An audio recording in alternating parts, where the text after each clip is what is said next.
Deadly police shootings are sparking national outrage and federal investigations. Philando Castile died overnight after a traffic stop in Minnesota, 2 days after the shooting death of Alton Sterling at a convenience store in Baton Rouge, Louisiana.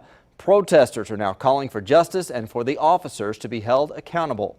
Protesters returning to the streets in many other cities tonight. Hundreds gathering in New York's Union Square seeking answers about the shootings. Protesters also marching outside the Minnesota governor's mansion.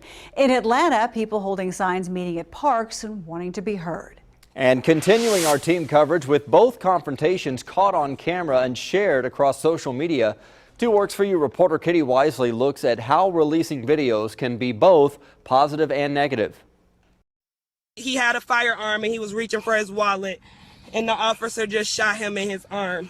In a shocking and graphic video, Diamond Reynolds documents the final moments of her boyfriend's life, live on Facebook. He just shot his arm off. She claims Minneapolis police shot Philando Castile multiple times. I told him not to reach for it. I told him to get his hand out. But how does videotaping such an encounter impact the way officers across the country do their jobs? Sand Springs Patrol Captain Todd Ensbrenner says it doesn't. If the person who's videotaping us is not obstructing our investigation or what we're trying to do, it really doesn't matter to us. But the impact can go viral. Everybody's got a phone, everybody's got a camera on it, and they can videotape. And when you only get a partial view of an incident, oftentimes you're not getting the whole story. Andy Wallace, a journalism professor at OSU, agrees, saying the fact that citizens as well as officers have cameras can be both good and bad. Everybody goofs up in some ways or has a blooper, if you will. On the other hand, things that are going on that shouldn't be going on, now we have recording it. Wallace says video can show multiple viewpoints, and police say it can even help their investigation, though it still won't mend the hole left when a loved one is lost.